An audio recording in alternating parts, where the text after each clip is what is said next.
So everyone inside the Pokemon space right now is chasing the exact same thing, a good deal.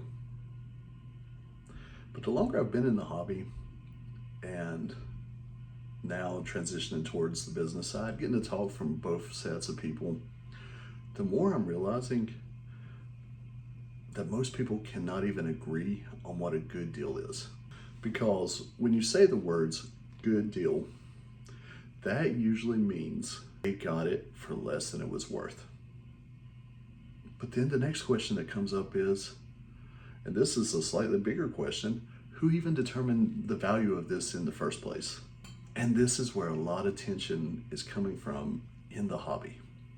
Because you'll have a collector, and then you have pack openers, you have business owners, you have scalpers, and they all think about the value of this and price and movement.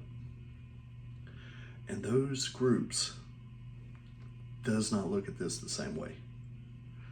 Because a collector might purchase that Charizard that they've been wanting for many years, pay a little bit more than what even market is on it, and still be satisfied and happy because they got what they wanted and it felt good. Because to them, it wasn't just a number, it was a passion. But to someone else, because the collector didn't buy it at 70%, they're going to say it's overpriced. They're going to say that the guy's wrong for making that kind of purchase.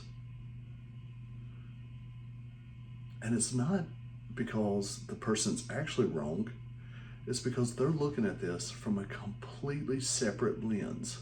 And that's where frustration is coming into this hobby. And that's why you see a lot of people online, on social media, even on YouTube, constantly arguing about price.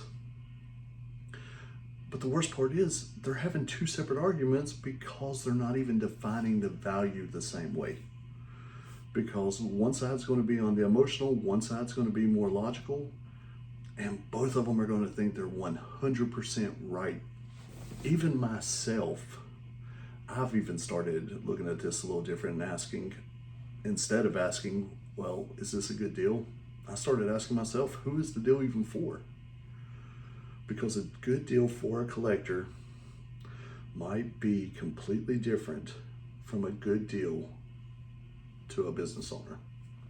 Once you start to realize that, a lot of the noise inside the hobby starts to make a little more sense. Because it's funny, you'll see prices feel high to some, and then you'll have others get on YouTube and tell you to adapt or die, that this is the new way, this is the way it's got to go. Not necessarily because either side's wrong, but because they're measuring this and they're valuing this completely different. It's a night and day difference. So what's a good deal inside of Pokemon? A good deal is different depending on who you ask. For a collector, a good deal is something that they actually wanted at a price that they felt comfortable with. For someone else, it may be buying a collection at 70%.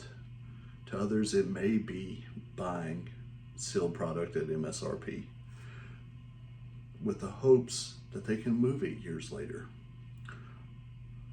or something they see value in differently. I'm not saying either side's wrong. They're just looking at the same hobby from a completely separated lens and different perspective. And you want to know where the conflict comes from inside that? It comes from everyone expecting the other person to see it from their point of view. So we're going to keep talking about this because this is something, even myself, I'm trying to figure out in real time. And if you want to be part of that and you really want to dive into the market, really dive into these questions, stick around, participate in the chat. I really want to know what everyone thinks. Leave a comment below, and I'll see you in the next video.